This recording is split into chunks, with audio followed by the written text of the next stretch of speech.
The Art of War by Sun Tzu. 1. Laying Plans. Sun Tzu said, "The art of war is of vital importance to the state. It is a matter of life and death, a road to either safety or to ruin. Hence it is a subject of inquiry which can on no account be neglected. The art of war, then, is governed by 5 constant factors, to be taken into account in one's deliberations, when seeking to determine the conditions obtaining in the field. These are 1. The moral law, 2. Heaven, 3. Earth, 4. The commander, 5. Method and discipline. The moral law causes people to be in complete accord with their ruler, so that they will follow him regardless of their lives, undismayed by any danger. Heaven signifies night and day, cold and heat, times and seasons. Earth comprises distances great and small, danger and security, open ground and narrow passes, and the chances of life and death. The commander stands for the virtues of wisdom, sincerity, benevolence, courage and strictness. By method and discipline are to be understood the marshalling of the army in its proper subdivisions, the graduations of rank among the officers, the maintenance of roads by which supplies may reach the army, and the control of military expenditure. These 5 heads should be familiar to every general. He who knows them will be victorious. He who knows them not will fail. Therefore, in your deliberations, when seeking to determine the military conditions, let them be made the basis of a comparison, in this wise: which of the 2 sovereigns is imbued with the moral law? Which of the 2 generals has the most ability? With whom lies the advantages derived from heaven and earth? On which side is discipline most rigorously enforced? Which army is stronger? On which side are officers and men more highly trained? In which army is there the greater constancy in both reward and punishment? The general that hearkens to my counsel and acts upon it will conquer. Let such a one be retained in command. The general that hearkens not to my counsel, nor acts upon it, will suffer defeat. Let such a one be dismissed. While heading the profit of my counsel, avail yourself also of any helpful circumstances over and beyond the ordinary rules. According as circumstances are favourable, one should modify one's plans.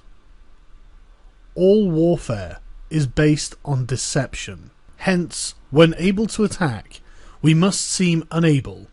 When using our forces, we must seem inactive. When we are near, we must make the enemy believe that we are far away, and when far away, we must make him believe that we are near. Hold out baits to entice the enemy, feign disorder, and crush him. If he is secure at all points, be prepared for him. If he is superior in strength, evade him. If your opponent is of choleric temper, seek to irritate him. Pretend to be weak, that he may grow arrogant. If he is taking his ease, give him no rest. If his forces are united, separate them. Attack him where he is unprepared, appear where you are not expected. These military devices, leading to victory, must not be divulged beforehand. Now the general who wins a battle makes many calculations in his temple ere the battle is fought. The general who loses a battle makes but few calculations beforehand. Thus do many calculations lead to victory, and few calculations lead to defeat. How much more no calculation at all? It is by attention to this point that I can foresee who is likely to win or lose. 2. Waging war. Sun Tzu said, "In the operations of war, where there are in the field 1,000 swift chariots, as many heavy chariots, and 100,000 mail-clad soldiers, with provisions enough to carry them 1,000 li, the expenditure at home and at the front, including entertainment of guests, small items such as glue and paint, and sums spent on chariots and armour, will reach the total of 1,000 ounces of silver per day. Such is the cost of raising an army of 100,000 men. When you engage in actual fighting, if victory is long in coming, then men's weapons will grow dull and their ardour will be dampened. If you lay siege to a town, you will exhaust your strength. Again, if the campaign is protracted, the resources of the state will not be equal to the strain. Now, when your weapons are dulled, your ardour dampened, your strength exhausted and your treasure spent, other chieftains will spring up to take advantage of your extremity. Then no man, however wise, will be able to avert the consequences that must ensue. Thus, though we have heard of stupid haste in war, cleverness has never been associated with long delays. There is no instance of a country having benefited from prolonged warfare. It is only one who is thoroughly acquainted with the evils of war that can thoroughly understand the profitable way of carrying it on. The skilful soldier does not raise a second levy, neither are his supply wagons loaded more than twice. Bring war material with you from home, but forage on the enemy. Thus the army will have food enough for its needs. Poverty of the state exchequer causes an army to be maintained by contributions from a distance. Contributing to maintain an army at a distance causes the people to be impoverished. On the other hand, the proximity of an army causes prices to go up, and high prices cause the people's substance to be drained away. When their substance is drained away, the peasantry will be afflicted by heavy exactions. With this loss of substance and exhaustion of strength, the homes of the people will be stripped bare, and 3/10 of their income will be dissipated, while government expenses for broken chariots, worn-out horses, breastplates and helmets, bows and arrows, spears and shields, protective mantles, draft oxen and heavy wagons will amount to 4/10 of its total revenue. Hence a wise general makes a point of foraging on the enemy. 1 cartload of the enemy's provisions is equivalent to 20 of one's own, and likewise a single picul of his provender is equivalent to 20 from one's own store. Now, in order to kill the enemy, our men must be roused to anger. That there may be advantage from defeating the enemy, they must have their rewards. Therefore, in chariot fighting, when 10 or more chariots have been taken, those should be rewarded who took the first. Our own flags should be substituted for those of the enemy, and the chariots mingled and used in conjunction with ours. The captured soldiers should be treated kindly and kept. This is called using the conquered foe to augment one's own strength. In war, then, let your great object be victory, not lengthy campaigns. Thus it may be known that the leader of armies is the arbiter of the people's fate, the man on whom it depends whether the nation shall be in peace or in peril. 3. Attack by stratagem. Sun Tzu said, "In the practical art of war, the best thing of all is to take the enemy's country whole and intact. To shatter and destroy it is not so good. So too, it is better to recapture an army entire than to destroy it, to capture a regiment, a detachment, or a company entire than to destroy them. Hence, to fight and conquer in all of your battles is not supreme excellence. Supreme excellence consists in breaking the enemy's resistance without fighting. Thus, the highest form of generalship is to balk the enemy's plans. The next best is to prevent the junction of the enemy's forces. The next in order is to attack the enemy's army in the field, and the worst policy of all is to besiege walled cities. The rule is not to besiege walled cities if it can possibly be avoided. The preparation of mantlets, movable shelters, and other various implements of war will take up 3 whole months, and the piling up of mounds over and against the walls will take 3 months more. The general, unable to control his irritation, will launch his men to the assault like swarming ants, with the result that 1/3 of his men are slain, while the town remains untaken. Such are the disastrous effects of a siege. Therefore the skilful leader subdues the enemy troops without any fighting. He captures their cities without laying siege to them. He overthrows their kingdom without lengthy operations in the field. With his forces intact, he will dispute the mastery of the empire, and thus, without losing a man, his triumph will be complete. This is the method of attacking by stratagem. It is the rule in war, if our forces are 10 to the enemy's 1, to surround him. If 5 to the enemy's 1, attack him. If twice as numerous, divide our army into 2. If equally matched, we can offer battle. If slightly inferior in numbers, we can avoid the enemy. If quite unequal in every way, we can flee from him. Hence, though an obstinate fight may be made by a small force, in the end it must be captured by the larger force. Now the general is the bulwark of the state. If the bulwark is complete at all points, the state will be strong. If the bulwark is defensive, the state will be weak. There are 3 ways in which a ruler can bring misfortune upon his army. 1.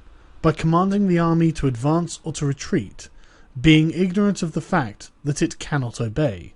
This is called hobbling the army. 2. By attempting to govern an army in the same way as he administers a kingdom, being ignorant of the conditions which obtain in an army. This causes restlessness in the soldiers' minds. 3. By employing the officers of his army without discrimination, through ignorance of the military principle of adaptation to circumstances. This shakes the confidence of the soldiers. But when the army is restless and distrustful, trouble is sure to come from other feudal princes. This is simply bringing anarchy into the army, and flinging victory away. Thus we may know that there are 5 essentials for victory. 1. He will win who knows when to fight and when not to fight. 2. He will win who knows how to handle both superior and inferior forces. 3. He will win whose army is animated by the same spirit throughout all its ranks. 4. He will win who, prepared himself, waits to take the enemy unprepared. 5. He will win who has military capacity and is not interfered with by the sovereign. Hence the saying, if you know the enemy and you know yourself, you need not fear the result of 100 battles. If you know yourself but not the enemy, for every victory gained you will also suffer a defeat. If you neither know the enemy nor yourself, you will succumb in every battle. 4. Tactical dispositions. Sun Tzu said, "The good fighters of old put themselves beyond the possibility of defeat, and then waited for an opportunity of defeating the enemy. To secure ourselves against defeat lies in our own hands, but the opportunity of defeating the enemy is provided by the enemy himself. Thus the good fighter is able to secure himself against defeat, but cannot make certain of defeating the enemy. Hence the saying, one may know how to conquer without being able to do it." Security against defeat implies defensive tactics. Ability to defeat the enemy means taking the offensive. Standing on the defensive indicates insufficient strength. Attacking, a superabundance of strength. The general who is skilled in defence hides in the most secret recesses of the earth. He who is skilled in attack flashes forth from the topmost heights of heaven. Thus, on one hand, we have the ability to protect ourselves, on the other, a victory that is complete. To see victory only when it is within the ken of the common herd is not the acme of excellence. Neither is it the acme of excellence when you fight and conquer and the whole empire says, "Well done." To lift an autumn hair is no sign of great strength. To see the sun and moon is no sign of sharp sight. To hear the noise of thunder is no sign of a quick ear. What the ancients called a clever fighter is one who not only wins, but excels in winning with ease. Hence his victories bring him neither reputation for wisdom nor credit for courage. He wins his battles by making no mistakes. Making no mistakes is what establishes the certainty of victory, for it means conquering an enemy that is already defeated. Hence the skillful fighter puts himself into a position which makes defeat seem impossible, and does not miss the moment for defeating the enemy. Thus it is in war that the victorious strategist seeks only battle after the victory has been won, whereas he who is destined to defeat fights first and looks afterwards for victory. The consummate leader cultivates the moral law, and strictly adheres to method and discipline. Thus, it is in his power to control success. In respect of the military method, we have firstly, measurement, secondly, estimation of quality, thirdly, calculation, fourthly, balancing of chances, fifthly, victory. Measurement owes its existence to earth, estimation of quality to measurement, calculation to estimation of quality, balancing of chances to calculation, and victory to balancing of chances. A victorious army opposed to a routed one is a pound's weight placed on the scale against a single grain. The onrush of a conquering force is like the bursting of pent-up waters into a chasm 1,000 fathoms deep. 5. Energy. Sun Tzu said, "The control of a large force is the same principle as the control of a few men. It is merely a question of dividing up their numbers." Fighting with a large army under your command is nowise different from fighting with a small one. It is merely a question of instituting signs and signals. To ensure that your whole host may withstand the brunt of an enemy's attack and remain unshaken, this is effected by manoeuvres, direct and indirect. That the impact of your army may be like a grindstone dashed against an egg, this is effected by the science of weak points and strong. In all fighting, the direct method may be used for joining battle, but indirect methods will be needed in order to secure victory. Indirect tactics, efficiently applied, are inexhaustible as heaven and earth, unending as the flow of the rivers and streams. Like the sun and moon, they end but to begin anew. Like the 4 seasons, they pass away to return once more.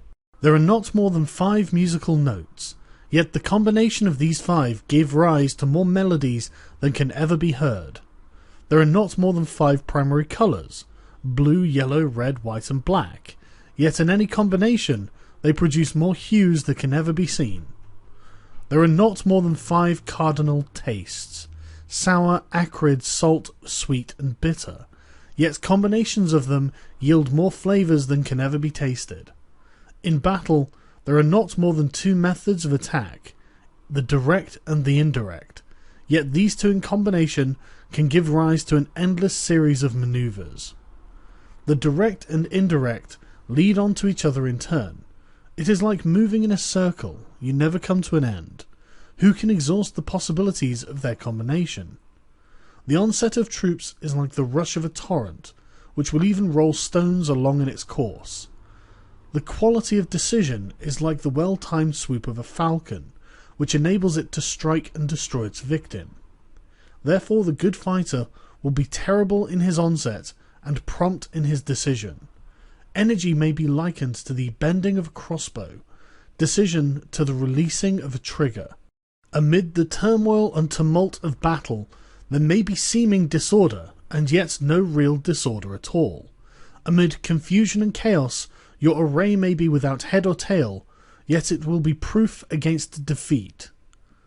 Simulated disorder postulates perfect discipline. Simulated fear postulates courage. Simulated weakness postulates strength.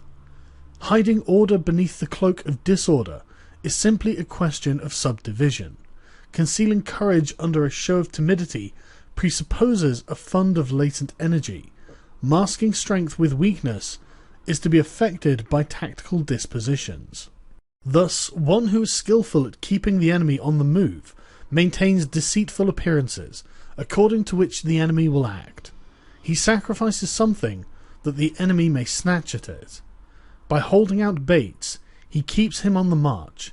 Then with a body of picked men he lies in wait for him. The clever combatant looks to the effect of combined energy, and does not require too much from individuals. Hence his ability to pick out the right men and utilize combined energy. When he utilizes combined energy, his fighting men become, as it were, like unto rolling stones or logs, for it is the nature of a log or stone to remain motionless on level ground, and to move when on a slope. If four-cornered, it will come to a standstill, but if round-shaped, it will go rolling down. Thus the energy developed by good fighting men is as the momentum of a round stone rolled down a mountain thousands of feet in height. So much on the subject of energy. 6. Weak points and strong. Sun Tzu said, "Whoever is first in the field and awaits the coming of the enemy will be fresh for the fight. Whoever is second in the field and has to hasten to battle will arrive exhausted." Therefore, the clever combatant imposes his will on the enemy, but does not allow the enemy's will to be imposed on him. By holding out advantages to him, he can cause the enemy to approach of his own accord, or, by inflicting damage, he can make it impossible for the enemy to draw near. If the enemy is taking his ease, he can harass him. If well supplied with food, he can starve him out. If quietly encamped, he can force him to move. Appear at points which the enemy must hasten to defend. March swiftly to places where you are not expected. An army may march great distances without distress if it marches through the country where the enemy is not. You can be sure of succeeding in your attacks if you only attack places which are undefended. You can ensure the safety of your defence if you only hold positions that cannot be attacked. Hence, the general is skillful in attack whose opponent does not know what to defend, and he is skillful in defence whose opponent does not know what to attack. O divine art of subtlety and secrecy! Through you we learn to be invisible, through you inaudible, and hence we can hold the enemy's fate in our hands. You may advance and be absolutely irresistible if you make for the enemy's weak points. You may retire and be safe from pursuit if your movements are more rapid than those of the enemy. If we wish to fight, we can prevent the enemy from engaging us even though the lines of our encampment be merely traced out on the ground. All we need to do is throw something odd and accountable in his way. By discovering the enemy's dispositions and remaining invisible ourselves, we can keep our forces concentrated while the enemy's must be divided. We can form a single united body while the enemy must split his up into fractions. Hence there will be a whole pitted against separate parts of a whole, which means that we shall be many to the enemy's few. And if we are able thus to attack an inferior force with a superior one, our opponents will be in dire straits. The spot where we intend to fight must not be made known, for then the enemy will have to prepare against a possible attack at several different points. And if his forces being thus distributed in many directions, the numbers we shall have to face at any given point will be proportionally few. For should the enemy strengthen his van, he will weaken his rear. Should he strengthen his rear, he will weaken his van. Should he strengthen his left, he will weaken his right. Should he strengthen his right, he will weaken his left. If he sends reinforcements everywhere, he will everywhere be weak. Numerical weakness comes from having to prepare against possible attacks. Numerical strength from compelling our adversary to make these preparations against us. Knowing the place and time of the coming battle, we may concentrate from the greatest distances in order to fight. But if neither the time nor the place be known, then the left wing will be impotent to succour the right, and the right equally impotent to succour the left, the van unable to relieve the rear, or the rear unable to support the van. How much more so if the furthest portions of the army are anything under 100 li apart, and even the nearest are separated by several li. Though according to my estimate, the soldiers of Yuhei exceed our own in number, that shall advantage them nothing in the matter of victory. I say then that victory can be achieved. Though the enemy be stronger in numbers, we may prevent him from fighting. Scheme so as to discover his plans and the likelihood of their success. Rouse him and learn the principle of his activity or inactivity. Force him to reveal himself so as to find out his vulnerable spots. Carefully compare the opposing army with your own, so that you may know where the strength is superabundant and where it is deficient. In making tactical dispositions, the highest pitch you can attain is to conceal them. Conceal your dispositions, and you will be safe from the prying of the subtlest spies, from the machinations of the wisest brains. How victory may be produced for them out of the enemy's own tactics, that is what the multitude cannot comprehend.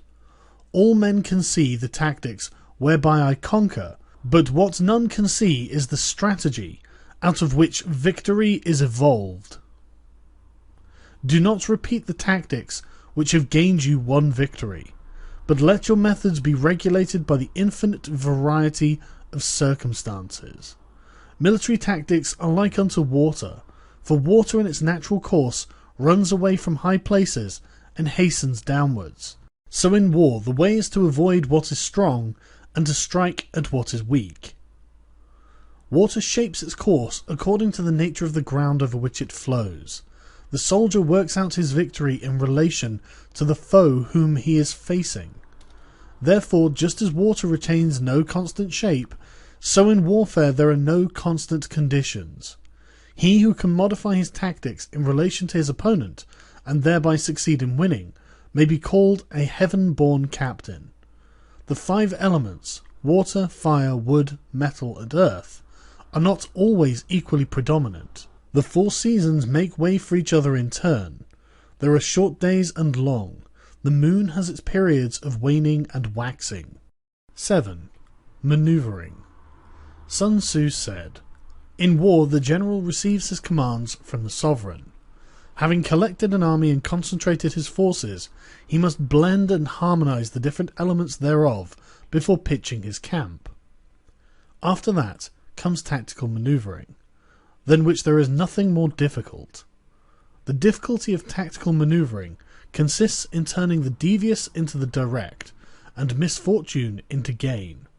Thus, to take a long and circuitous route after enticing the enemy out of the way, and though starting after him, to contrive to reach the goal before him, shows knowledge of the artifice of deviation.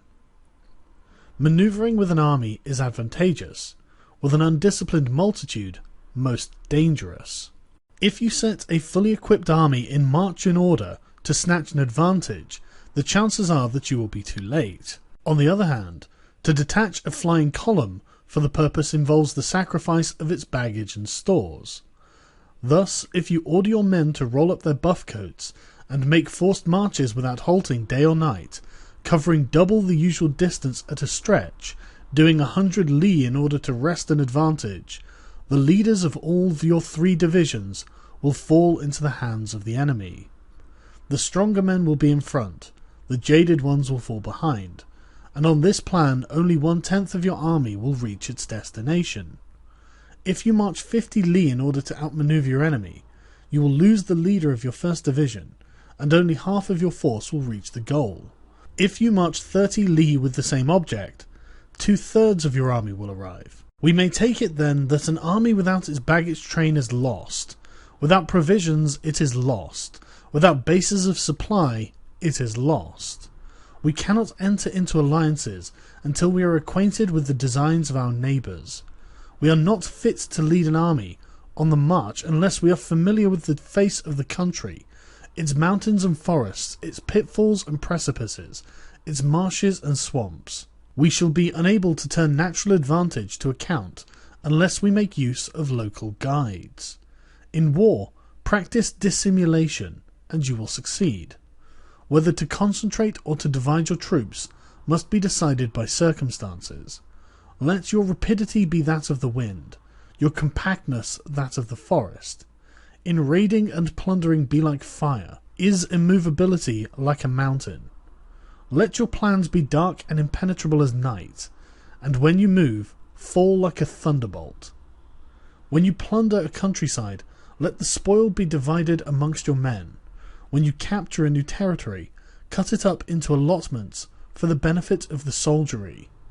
Ponder and deliberate before you make a move. He will conquer who has learnt the artifice of deviation. Such is the art of manoeuvring. The Book of Army Management says, "On the field of battle, the spoken word does not carry far enough, hence the institution of gongs and drums. Nor can ordinary objects be seen clearly enough, hence the institution of banners and flags. Gongs and drums, banners and flags are means whereby the eyes and ears of the host may be focused on one particular point.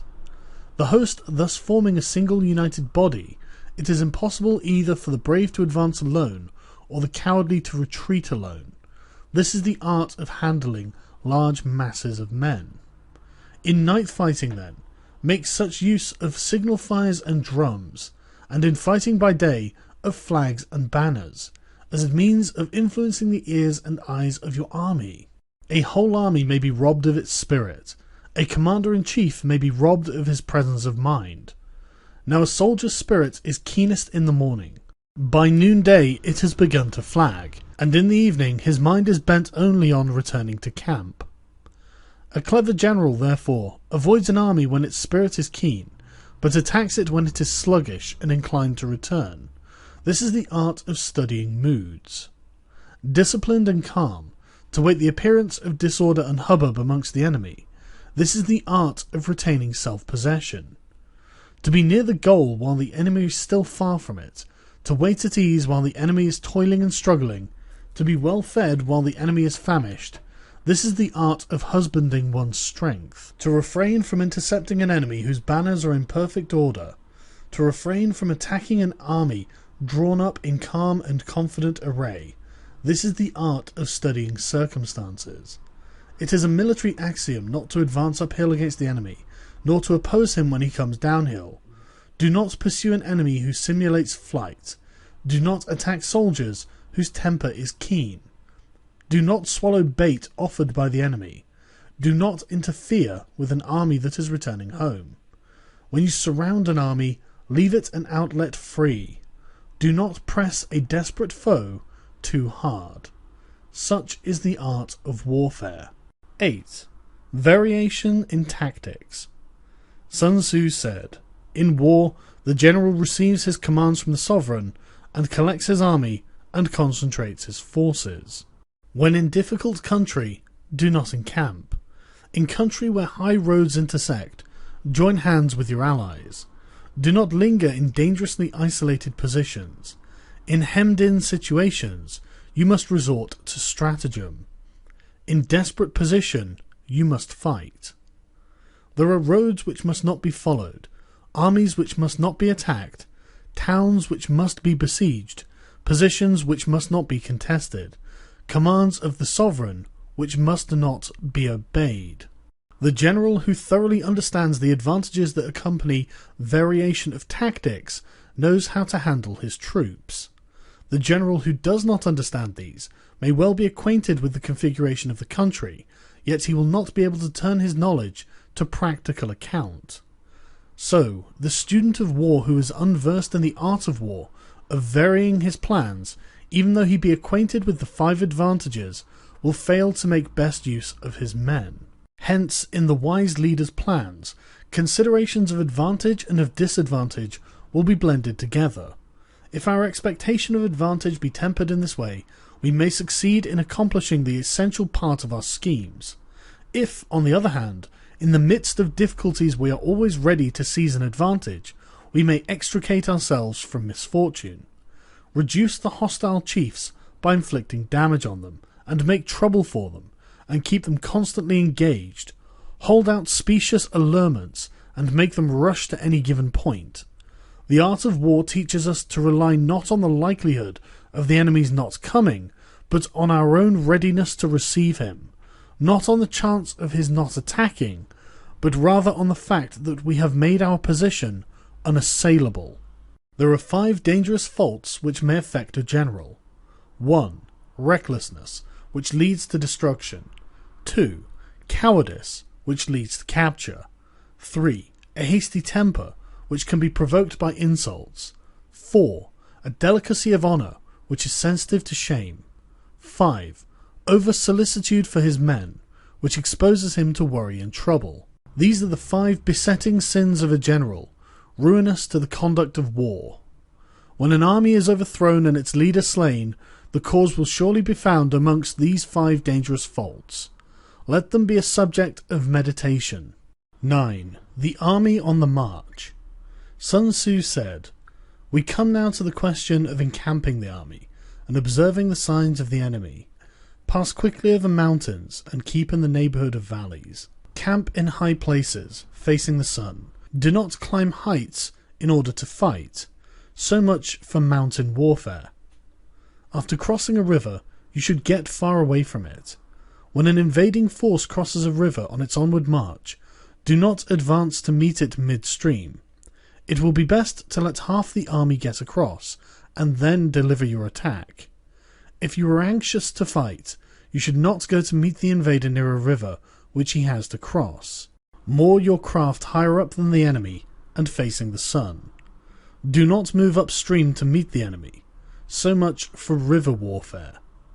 In crossing salt marshes, your sole concern should be to get over them quickly without any delay. If forced to fight in a salt marsh, you should have water and grass near you, and your back to a clump of trees. So much for operations in salt marshes.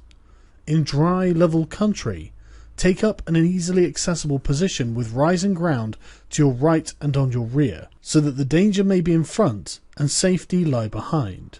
So much for campaigning in flat country. These are the 4 useful branches of military knowledge which enabled the Yellow Emperor to vanquish 4 several sovereigns. All armies prefer high ground to low, and sunny places to dark. If you are careful of your men, and camp on hard ground, the army will be free from disease of every kind, and this will spell victory. When you come to a hill or a bank, occupy the sunny side, with the slope on your right rear. Thus you will at once act for the benefit of your soldiers and utilize the natural advantages of the ground. When, in consequence of heavy rains up country, a river you wish to ford is swollen and flecked with foam, you must wait until it subsides. Country in which there are precipitous cliffs, with torrents running between, deep natural hollows, confined places, tangled thickets, quagmires and crevasses, should be left with all possible speed and not approached. While we keep away from such places, we should get the enemy to approach them. While we face them, we should let the enemy have them on his rear. If in the neighbourhood of your camp there should be any hilly country, ponds surrounded by aquatic grass, hollow basins filled with reeds or woods with thick undergrowth, they must be carefully routed out and searched, for these are places where men in ambush or insidious spies are likely to be lurking. When the enemy is close at hand and remains quiet, he is relying on the natural strength of his position. When he keeps aloof and tries to provoke a battle, he is anxious for the other side to advance. If his place of encampment is easy of access, he is tendering a bait. Movement amongst the trees of a forest shows that the enemy is advancing. An appearance of a number of screens in the midst of thick grass means that the enemy wants to make us suspicious. The rising of birds in their flight is the sign of an ambuscade. Startled beasts indicate that a sudden attack is coming. When there is dust rising in a column, it is the sign of chariots advancing. When the dust is low but spread over a wide area, it betokens the approach of infantry. When it branches out in several different directions, it shows that parties have been sent to collect firewood. A few clouds of dust moving to and fro signify that the army is encamping.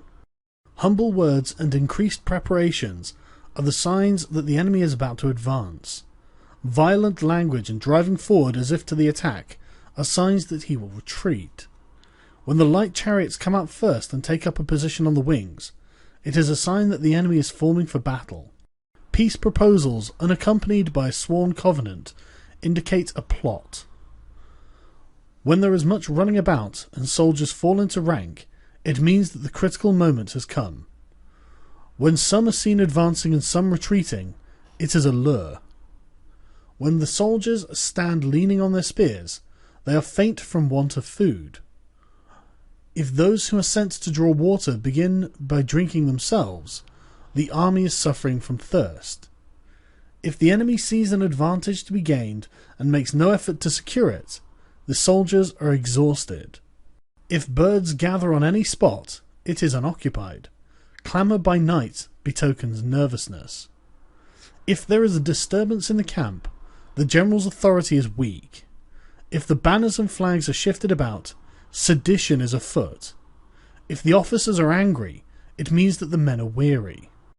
When an army feeds its horses with grain and kills its cattle for food, and when the men do not hang their cooking pots over the campfires, showing that they will not return to their tents, you may know that they are determined to fight to the death. The sight of men whispering together in small knots, or speaking in subdued tones, points to dissatisfaction amongst the rank and file. Too frequent rewards signify that the enemy is at the end of his resources. Too many punishments betray a condition of dire distress. To begin by bluster, but to afterwards take fright at the enemy's numbers, shows a supreme lack of intelligence. When envoys are sent with compliments in their mouths, it is a sign that the enemy wishes for a truce. If the enemy's troops march up angrily and remain facing ours for a long time without either joining battle or taking themselves off again, the situation is one that demands great vigilance and circumspection. If our troops are no more in number than the enemy, that is amply sufficient. It only means that no direct attack can be made. What we can do is simply to concentrate all our available strength, keep a close watch on the enemy, and obtain reinforcements. He who exercises no forethought, but makes light of his opponents, is sure to be captured by them. If soldiers are punished before they have grown attached to you, they will not prove submissive, and unless submissive, then will be practically useless. If, when the soldiers have become attached to you, punishments are not enforced, they will still be useless. Therefore, soldiers must be treated in the first instance with humanity, but kept under control by means of iron discipline. This is a certain road to victory. If in training soldiers' commands are habitually enforced, the army will be well disciplined. If not, its discipline will be bad. If a general shows confidence in his men, but always insists on his orders being obeyed, the gain will be mutual. 10. Terrain. Sun Tzu said, "We may distinguish 6 kinds of terrain, to wit, 1. Accessible ground, 2. Entangling ground, 3. Temporizing ground, 4. Narrow passes, 5. Precipitous heights, 6. Positions at great distance from the enemy. Ground which can be freely traversed by both sides is called accessible. With regard to ground of this nature, be before the enemy in occupying the raised and sunny spots, and carefully guard your line of supplies. Then you will be able to fight with advantage. Ground which can be abandoned but is hard to reoccupy is called entangling. From a position of this sort, if the enemy is unprepared, you may sally forth and defeat him, but if the enemy is prepared for your coming, and you fail to defeat him, then return being impossible, disaster will ensue. When the position is such that neither side will gain by making the first move, it is called temporizing ground. In a position of this sort, even though the enemy should offer us an attractive bait, it will be advisable not to stir forth, but rather to retreat, thus enticing the enemy in his turn. Then, when part of his army has come out, we may deliver our attack with advantage. With regard to narrow passes, if you can occupy them first, let them be strongly garrisoned and await the advent of the enemy. Should the army forestall you in occupying a pass, do not go after him if the pass is fully garrisoned, but only if it is weakly garrisoned. With regard to precipitous heights, if you are beforehand with your adversary, you should occupy the raised and sunny spots and wait for him to come up. If the enemy has occupied them before you, do not follow him, but retreat and try to entice him away. If you are situated at a great distance from the enemy, and the strength of the two armies is equal, it is not easy to provoke a battle, and the fighting will be to your disadvantage. These are the 6 principles connected with the earth. The general who has attained a responsible post must be careful to study them. Now an army is exposed to 6 several calamities, not arising from natural causes, but from the faults from which the general is responsible. These are 1. Flight, 2. Insubordination, 3. Collapse, 4. Ruin, 5. Disorganization, and 6. rout. Other conditions being equal, if one force is hurled against another 10 times its size, the result will be the flight of the former. When the common soldiers are too strong and their officers too weak, the result is insubordination. When the officers are too strong and the common soldiers too weak, the result is collapse. When the higher officers are angry and insubordinate, and on meeting the enemy give battle on their own account from a feeling of resentment, before the commander-in-chief can tell whether or no he is in a position to fight, the result is ruin. When the general is weak and without authority, when his orders are not clear and distinct, when there are no fixed duties assigned to officers and men, and the ranks are formed in a slovenly and haphazard manner, the result is utter disorganization. When a general, unable to estimate the enemy's strength, allows an inferior force to engage a larger one, or hurls a weak detachment against a powerful one, and neglects to place picked soldiers in the front rank, the result must be a rout. These are the 6 ways of courting defeat, which must be carefully noted by the general who has attained a responsible post. The natural formation of the country is the soldier's best ally, but a power of estimating the adversary, of controlling the forces of victory, and of shrewdly calculating the difficulties, dangers, and distances constitutes the great test of a general. He who knows these things and in fighting puts his knowledge into practice will win his battles. He who knows them not, nor practices them, will surely be defeated.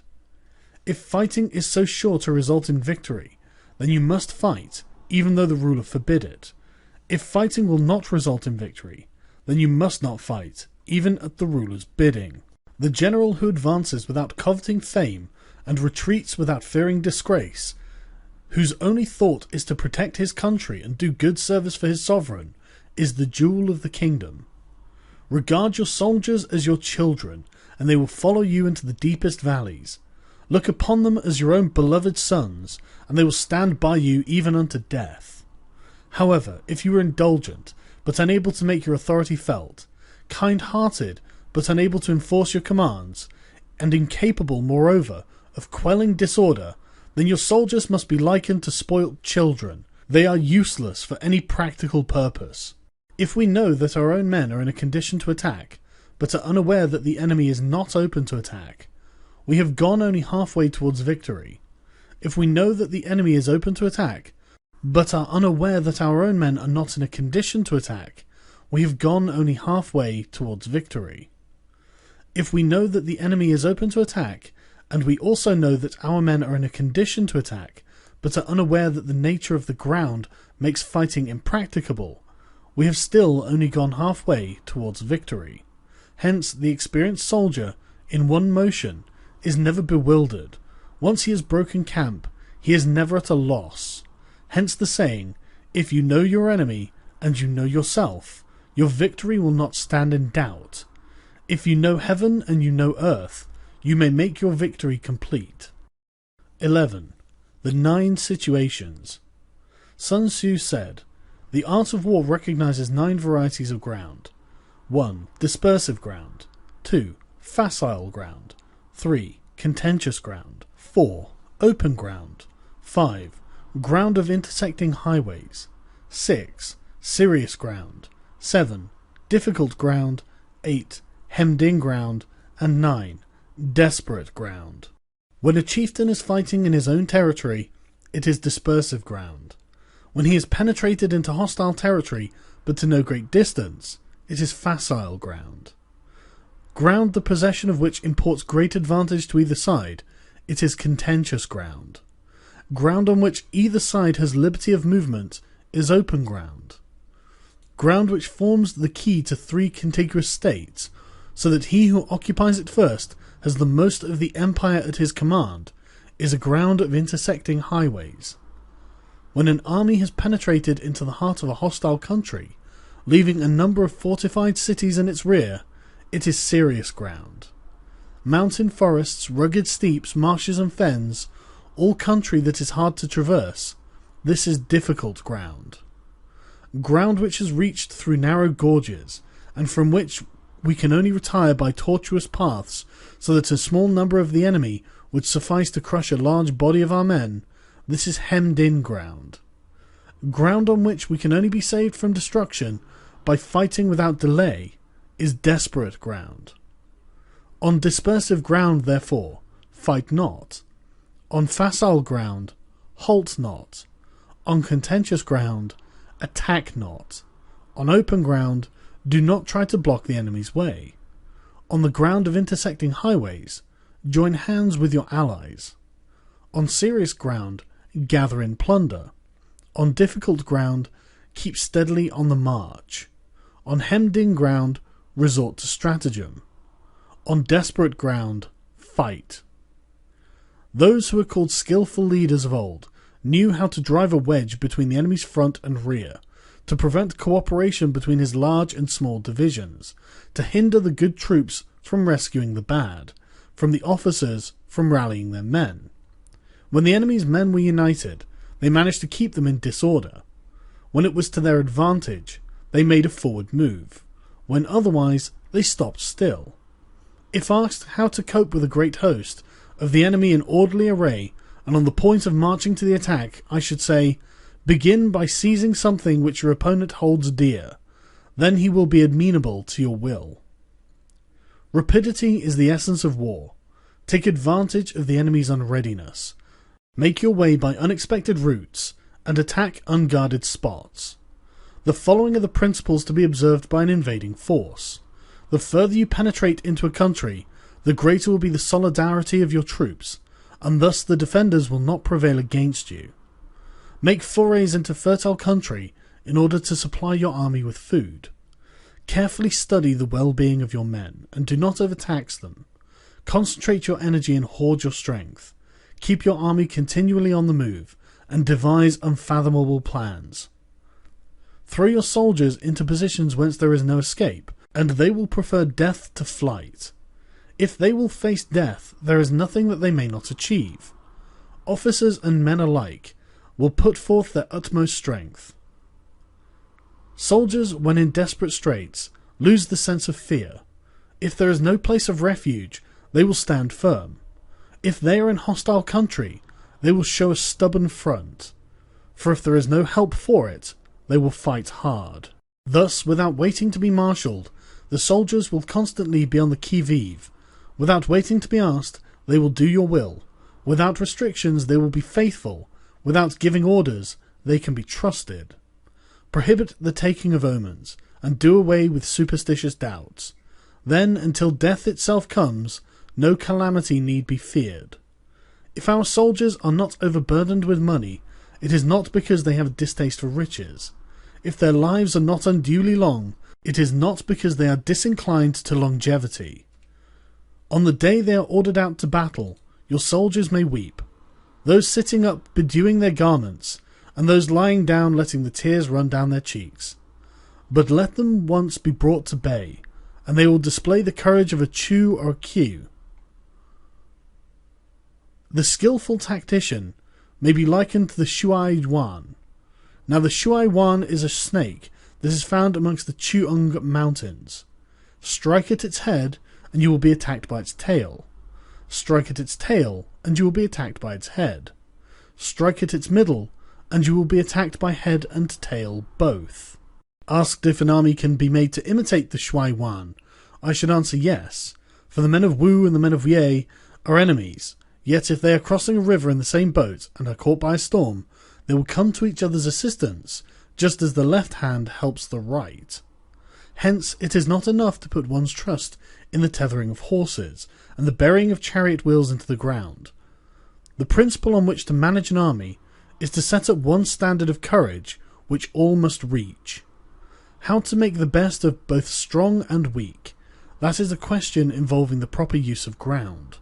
Thus the skillful general conducts his army just as though he were leading a single man, willy-nilly by the hand. It is the business of a general to be quiet, and thus ensure secrecy, upright and just, and thus maintain order. He must be able to mystify his officers and men by false reports and appearances, and thus keep them in total ignorance. By altering his arrangements and changing his plans, he keeps the enemy without definite knowledge. By shifting his camp and taking circuitous routes, he prevents the enemy from anticipating his purpose. But at the critical moment, the leader of an army acts like one who has climbed up a height and then kicks away the ladder behind him. He carries his men deep into hostile territory before he shows his hand. He burns his boats and breaks his cooking pots like a shepherd driving a flock of sheep. He drives his men this way and that, and knows nothing whither he is going. To muster his host and bring it into danger, this may be termed the business of a general. The different measures suited to the 9 varieties of ground, the expediency of aggressive or defensive tactics, the fundamental laws of human nature, these are the things that must most certainly be studied. When invading hostile territory, the general principle is that penetrating deeply brings cohesion, but penetrating but a short way means dispersion. When you leave your own country behind and take your army across neighbourhood territory, you find yourself on critical ground. When there are means of communication on all 4 sides, the ground is one of intersecting highways. When you penetrate deeply into a country, it is serious ground, but when you penetrate a little way, it is facile ground. When you have the enemy's strongholds on your rear and narrow passes in front, it is hemmed-in ground. Where there is no place of refuge at all, it is desperate ground. Therefore, on dispersive ground, I would inspire my men with unity of purpose. On facile ground, I would see to it that there is close connection between all parts of my army. On contentious ground, I would hurry up my rear. On open ground, I would keep a vigilant eye on my defences. On ground of intersecting highways, I would consolidate my alliances. On serious ground, I would try to ensure a continuous stream of supplies. On difficult ground, I would keep pushing along the road. On hemmed-in ground, I would block any way of retreat. On desperate ground, I would proclaim to my soldiers the hopelessness of saving their lives. For it is the soldier's disposition to offer an obstinate resistance when surrounded, to fight hard when he cannot help himself, and to obey promptly when he has fallen into danger. We cannot enter into an alliance with neighbouring princes until we are acquainted with their designs. We are not fit to lead an army on the march unless we are familiar with the face of the country, its mountains and forests, its pitfalls and precipices, its marshes and swamps. We shall be unable to turn natural advantages to account unless we make use of local guides.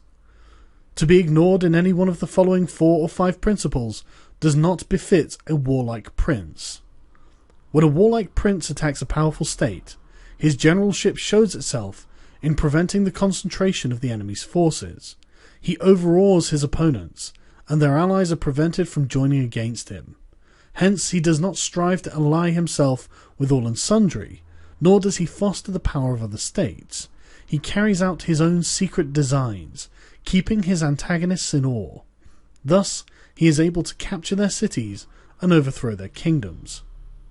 Bestow rewards without regard to rule, issue orders without regard to previous arrangements, and you will be able to handle a whole army as though you had to do but a single man.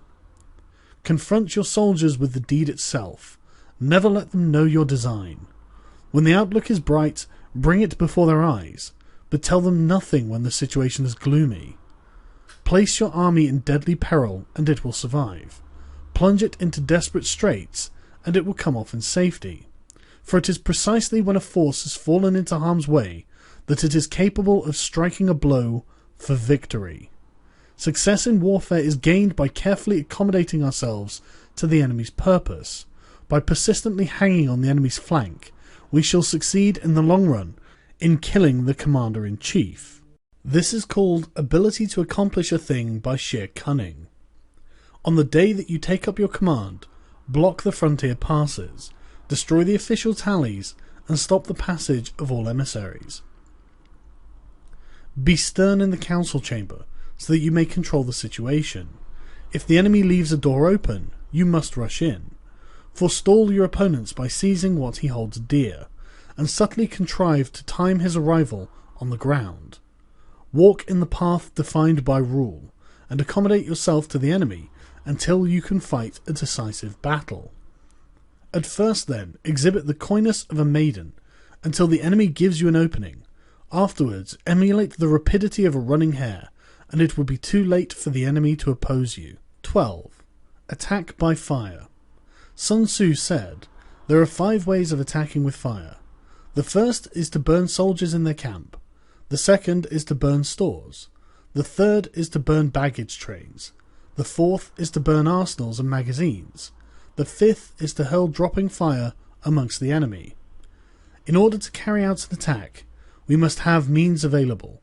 The material for raising fire should always be kept in readiness.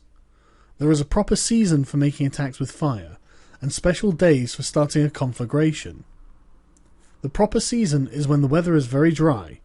The special days are those when the moon is in the constellations of the sieve, the wall, the wing, or the crossbar, for these 4 days are all of rising wind.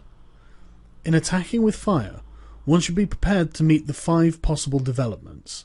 1. When a fire breaks out inside to an enemy's camp, respond at once with an attack from without. 2. If there is an outbreak of fire but the enemy's soldiers remain quiet, bide your time and do not attack. 3. When the force of the flames has reached its height, follow it up with an attack. If that is practicable, if not, stay where you are. 4. If it is possible to make an assault with fire from without, do not wait for it to break out from within, but deliver your attack at a favourable moment. 5. When you start a fire, be windward of it. Do not attack from the leeward. A wind that rises in the daytime lasts long, but a night breeze soon falls. In every army, 5 developments connected with fire must be known, the movement of the stars calculated, and a watch kept for the proper days. Hence, those who use fire as an aid to the attack show intelligence. Those who use water as an aid to the attack gain an accession of strength. By means of water, an enemy may be incepted, but not robbed of all of his belongings. Unhappy is the fate of one who tries to win his battles and succeed in his attacks without cultivating the spirit of enterprise, for the result is a waste of time and general stagnation. Hence the saying, "The enlightened ruler lays his plans well ahead, the good general cultivates his resources." Move not unless you see an advantage. Use not your troops unless there is something to be gained. Fight not unless the position is critical. No ruler should put troops into the field merely to gratify his own spleen. No general should fight a battle simply out of pique. If it is to your advantage, make a forward move. If not, stay where you are. Anger may in time change to gladness. Vexation may be succeeded by content. But a kingdom that has once been destroyed can never again come into being, nor can the dead ever be brought back to life. Hence the enlightened ruler is heedful, and the good general full of caution. This is the way to keep a country at peace and an army intact. 13. The use of spies. Sun Tzu said, "Raising a host of 100,000 men and marching them great distances entails heavy loss on the people and a drain on the resources of the state. The daily expenditure will amount to 1,000 ounces of silver. There will be a commotion at home and abroad, and men will drop down exhausted on the highways. As many as 700,000 families will be impeded in their labour. Hostile armies may face each other for years, striving for the victory which is decided in a single day. This being so, to remain in ignorance of the enemy's condition, simply because one grudges the outlay of a few hundred ounces of silver in honours and emoluments, is the height of inhumanity. One who acts thus is no leader of men, no present help to his sovereign, and no master of victory. Thus, what enables the wise sovereign and the good general to strike and conquer and achieve things beyond the reach of ordinary men is foreknowledge. Now this foreknowledge cannot be elicited from spirits, it cannot be obtained inductively from experience, nor by any deductive calculation. Knowledge of the enemy's dispositions can only be obtained from other men. Hence the use of spies, there are 5 classes. 1. Local spies. 2. Inward spies. 3. Converted spies. 4. Doomed spies. 5. Surviving spies. When these 5 kinds of spy are all at work, none can discover the secret system. This is what is called divine manipulation of the threads. It is the sovereign's most precious faculty. Having local spies means employing the services of inhabitants of a district. Having inward spies, making use of the officials of the enemy. Having converted spies, getting hold of the enemy spies and using them for our own purposes. Having doomed spies, doing certain things openly for purposes of deception and allowing our spies to know of them and report them to the enemy. Surviving spies are finally those who bring back news from the enemy's camp. Hence it is that which none in the whole army are more intimate relations to be maintained than with spies. None should be more liberally rewarded. In no other business should greater secrecy be preserved. Spies cannot be usefully employed without a certain intuitive sagacity. They cannot be properly managed without benevolence and straightforwardness. Without subtle ingenuity of mind, one cannot make certain the truth of their reports. Be subtle, and use your spies for every kind of business. If a secret piece of news is divulged by a spy before the time is ripe, he must be put to death together with the man to whom the secret was told. Whether the object be to crush an army, to storm a city, or to assassinate an individual, it is always necessary to begin by finding out the names of the attendants, the aides de camp, the doorkeepers and sentries of the general in command. Our spies must be commissioned to ascertain these. The enemy's spies who have come to spy on us must be sought out, tempted with bribes, led away and comfortably housed. Thus they will become converted spies, and available for our service. It is through the information brought by the converted spy that we are able to acquire and employ local and inward spies. It is owing to his information again that we can cause the doomed spy to carry false tidings to the enemy. Lastly, it is by his information that the surviving spy can be used on appointed occasions. The end and aim of all spying in its 5 varieties is knowledge of the enemy, and this knowledge can only be derived in the first instance from the converted spy. Hence it is essential that the converted spy be treated with the utmost liberality. Of old, the rise of the Yin dynasty was due to Ai Chi, who had served under Hisa. Likewise, the rise of the Chu dynasty was due to Liu Ya, who had served under Yin. Hence, it is only the enlightened ruler and the wise general who will use the highest intelligence of the army for purposes of spying and thereby achieve great results. Spies are a most important element in water, because on them depends an army's ability to move.